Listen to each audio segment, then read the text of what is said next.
Quand une frappe militaire atteint une base de la FUNIL, ce n'est jamais un simple incident. Mais alors, pourquoi des casques bleus se sont-ils retrouvés au cœur de la zone de frappe? Alors qu'Israël vient de rappeler ses objectifs militaires au Liban, la présence de la mission de l'ONU risque de compliquer certaines opérations. Vous vous demandez ce qui s'est passé réellement. Pourquoi Israël a frappé la mission de l'ONU? C'est dans ce cadre que nous allons aborder en profondeur de cette vidéo conférence. Mais avant d'aller en profondeur, partagez cette vidéo.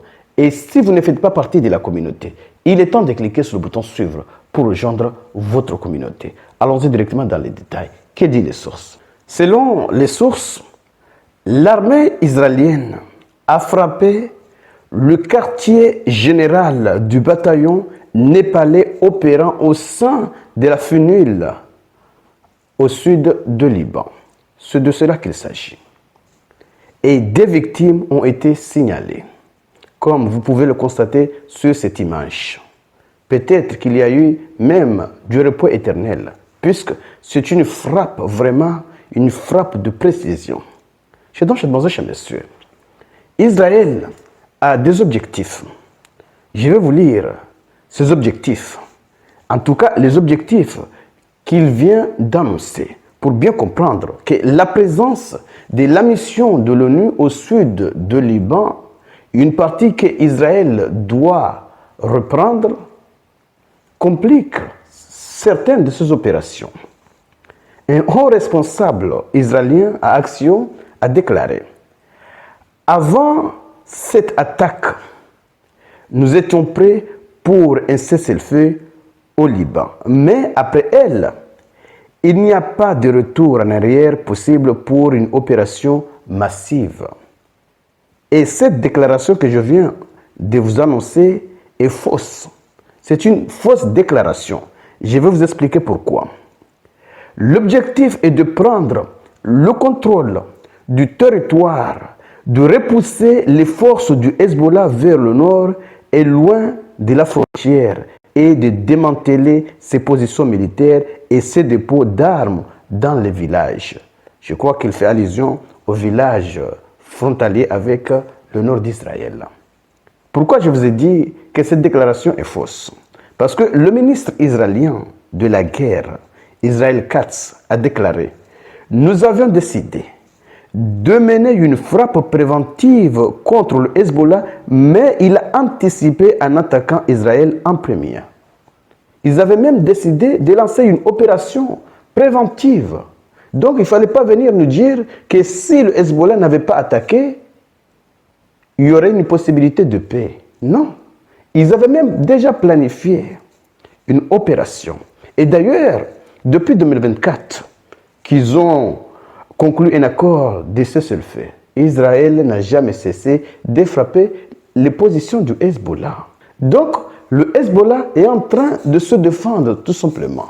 D'ailleurs, il est obligé d'entrer en jeu. Parce que si l'Iran tombe, il tombera aussi.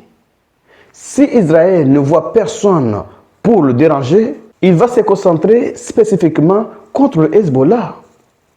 Et si cela implique que l'armée israélienne doit entrer au Liban, ils vont le faire. Donc, lui-même, le Hezbollah, n'a aucun choix. Il est obligé d'entrer en jeu. Et surtout que c'est une organisation financée par Téhéran, à hauteur, selon des sources, de 50 millions par mois. Parce que c'est une organisation qui est extrêmement grande, avec, je crois, 20 000 membres. Je parle de militaires. Alors que le Hezbollah, ce n'est pas seulement une branche militaire, c'est une branche aussi politique. Il est un peu partout au Liban, que ce soit dans la finance, dans la politique, dans le quotidien, dans les écoles, dans l'éducation. Il est partout. Le Hezbollah, c'est une organisation qui est partout. Donc, si le Hezbollah avait décidé de se retenir, c'est qu'il serait tout simplement le prochain. Et maintenant, en accompagnant l'Iran dans ses attaques, il peut espérer voir une armée israélienne affaiblie. C'est de cela qu'il s'agit. Donc, c'est logique, c'est automatique. Et surtout que le Hezbollah n'avait pas besoin de rentrer directement, comme ce qui s'est passé dans la guerre de 12 jours. Le Hezbollah était resté dans son coin. Pourquoi? Parce que le Hezbollah doit intervenir seulement si le régime iranien est en danger ou que le leader a été visé. C'est de cela qu'il s'agit. Et c'est bien ce qui se passe actuellement. Si les États-Unis et Israël arrivent à décimer l'Iran, ce qui est improbable, là, le régime va tomber et le Hezbollah va tomber lui aussi.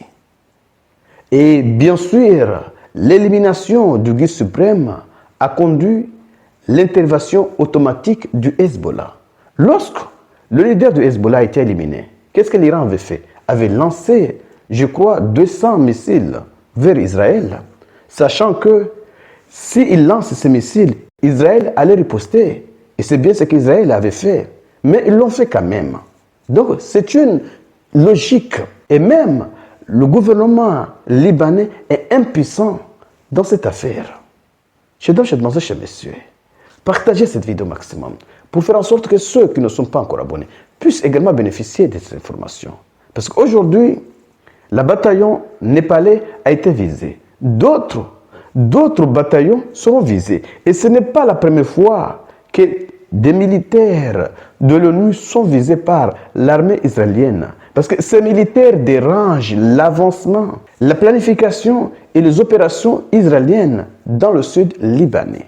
S'il n'y avait pas la mission de l'ONU dans le sud libanais, ça serait moins facile pour Israël d'avancer. Mais maintenant, ils doivent éviter le Hezbollah et surtout éviter la surveillance de la mission de l'ONU. Donc, cette mission dérange.